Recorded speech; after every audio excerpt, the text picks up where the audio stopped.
ஸ்ரீ மகாபிரிவா திருவடிகள் சரணம். என்னோடய சேனலை தொடர்ந்து ஃபாலோ பண்ணுற அத்தனை பேருக்கும் நன்றி. என்னோடய சேனலில் பொது பரிகாரங்கள், சக்தி மிகுந்த ஸ்லோகங்கள் அத்தனையும் கொடுத்துக்கிட்டு இருக்கேன். உங்களுக்கு ரொம்பவும் உபயோகமாக இருக்குன்னு நான் நம்புகிறேன். இந்த பதிவில் நாம் பார்க்க போகிறது, வெளியில் சொல்ல முடியாத பிரச்சனைகளாகட்டும், இல்லை எப்படியாப்பட்ட பிரச்சனைகளாக இருந்தாலும் சரிங்க. குடும்பத்தில் பிரச்சனைகள் இல்லாத குடும்பம் எதுவும் கிடையாது. இருந்தாலும் அவங்கவுங்க தகுதிக்கு மேலேயும் இருக்கும், சமாளிக்கிற அளவுக்கும் இருக்கும்.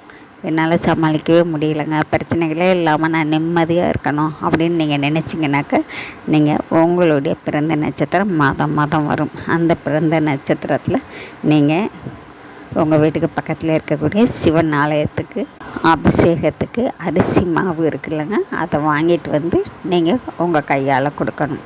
நீங்கள் பச்சரிசி மளிகை கடையில் வாங்கி கழுவி காய வச்சு அதை பவுடராக்கி சுத்தமாக கொண்டு போய் கொடுக்குறதா இருந்தாலும் கொடுக்கலாங்க.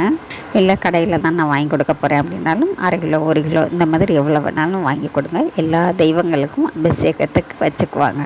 இப்படி மாதம் ஒரு தடவை நீங்கள் வாங்கி கொடுத்துக்கிட்டே வாங்க. உங்கள் வீட்டில் இருக்கக்கூடிய அத்தனை பிரச்சனைகளும் தீர்ந்து போயிடுங்க. அது கூடவே கொடுக்கும் பொழுது நீங்கள் வேலைகளும் வாங்கி கொடுங்க. கொடுத்துட்டு ஒரு இழுப்பை எண்ணெயால் ஒரு விளக்கு ஏற்றி வச்சுட்டு நீங்கள் மனசார கும்பிட்டுட்டு வாங்க. கண்டிப்பாங்க உங்களுக்கு எந்த ஒரு பிரச்சனைகளாக இருந்தாலும் அத்தனையும் நீங்களும் நிம்மதியாக இருக்கலாம். இதை செஞ்சு தான் பாருங்க, அருமையான ஒரு வழிபாடு. நம்ம அடுத்த பதிவில் பார்க்கலாம். நன்றி.